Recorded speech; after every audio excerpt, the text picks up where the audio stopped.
John Victor అనే ఇతని మీద మొత్తం 9 కేసులు ఉన్నాయి. వీటిలో అక్రమ మద్యం, దొంగతనం, కిడ్నాప్, ఫోర్జరీ, దాడులు, హత్యాయత్నం కేసులు. దోమ రాకేష్ యువతి వేధింపులు, కిడ్నాప్, దొంగతనం, దాడులు, హత్యాయత్నం కేసులు ఉన్నాయి. కరీముల్లా పోలీస్ కానిస్టేబుల్ ని చంపడానికి ప్రయత్నించినటువంటి కేసుల్లో వీళ్ళందరూ ఉన్నారు. వీళ్ళు గతంలోనే రౌడీ షీటర్లు, ఆ ప్రాంతంలో అనేక దుర్మార్గాలకు పాల్పడినటువంటి వ్యక్తులు.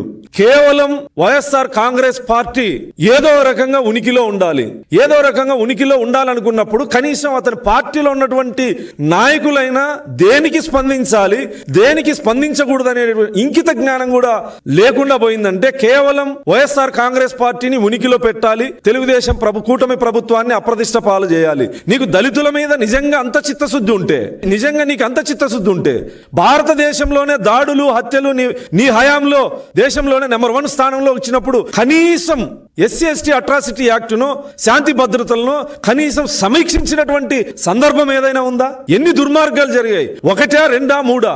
ఎంతమంది దళితుల్ని జైలు పాలు చేశావు, ఎంతమందిని హత్య చేశావు, ఎంతమంది దళిత మహిళల మీద అత్యాచారాలు జరిగినా కనీసం స్పందించినటువంటి మీరు, మీ పార్టీకి సంబంధించినటువంటి వ్యక్తి, అప్పటి హోంమంత్రి కోవూరు నియోజకవర్గంలో ఒక దళిత యువకుడు వైఎస్ఆర్ కాంగ్రెస్ పార్టీ ఆ జెడ్పీటీసీ కట్టిన ఫ్లెక్సీ దగ్గర ఫ్లెక్సీ కట్టాడని చెప్పి పోలీసులు చిత్రహింసలు పెడితే అతను బయటకు వచ్చి సెల్ఫీ వీడియో తీసుకొని ఆత్మహత్య చేసుకుంటే ఆ పోలీసుల మీద ఏం చర్యలు తీసుకున్నావు? ఆ కుటుంబానికి ఏమని పరామర్శించావు?